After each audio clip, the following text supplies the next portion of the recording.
القائد السي مديحي. ما غاديش منين غنبدا باش غتقول لي ما واقع الدنيا مقربله في هذا السبيطار هذا. اولا هذا المستشفى الاقليمي ديال محمد الخامس هنا بمدينه الجديده، هناك تسيب، ما كاينش خدمات، واللي خلانا نجيو الان ونحتجوا هو وفاه ديال واحد المتشرد ارفض الطبيب الاختصاصي بتقديم العلاج له بدعوى انه بهذا اللغه غادي موسخ. حنا في هذه النقطه بالضبط الاختصاصي ديال العظم. هاد السيد يومين حنا كنجيو نزوروه مليوح في بلاصه راكم شفتوها في وضعيه مزريه، عانى مسكين كثير، لا ماكله لا شراب لا تطبيب. بالتالي احنا من هذا المنطلق كنحملوا المسؤوليه المدير ديال المؤسسه، المندوب ديال هذا الاقليم، والوزاره الصحه، الوزير، والحكومه والدوله بكل مؤسساتها. حنا ما كنستثنيو حتى واحد في المسؤوليه. علاش هاد الخطابات ديالنا وهذا الشيء اللي كنتكلموا عليه كحقوقيين كيقول كاين المزايدات؟ واجيو شوفوا معنا هذاك، ها حاله وفات والاخر راه هو جاي في الطريق، وشوف المرحاض كي داير، واخطر ما فيه وهو التسيب ديال الاطباء اللي هما اختصاصيين كيسموا المختصين.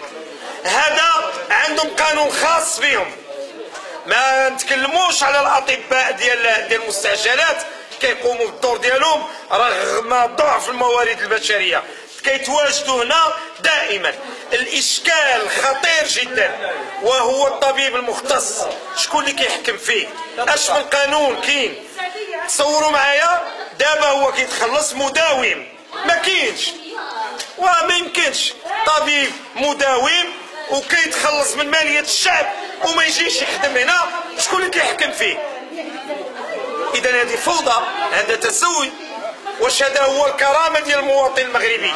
نكرموا لان المواطن المغربي حريص على الاستقرار، مهادن مسالم، هذا هو التكريم ديالو، يموت في صمت.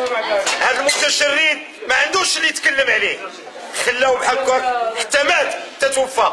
نطالب من هذا المنبر بفتح تحقيق نزيه من طرف وكيل الملك، شكون اللي ادى الوفاه ديال هذا المتشرد اللي ما عطاوش الاسعافات ديالو طبق الفصل صريح عدم تقديم شخص في حاله خطر. شكون اللي غادي يحرك هذه الدعوه؟ تحرك النيابه العامه. حنا كحقوقيين من هذا المنبر نقول على ان النيابه العامه خاصها تقوم بالدور ديالها. وكيل الملك الان ها هو كيسمعنا كحقوقيين، توفى مواطن في ظروف مزريه ما تقدمتش للاسعافات حيث متشرد، شكون اللي غادي يقوم هذا السيد؟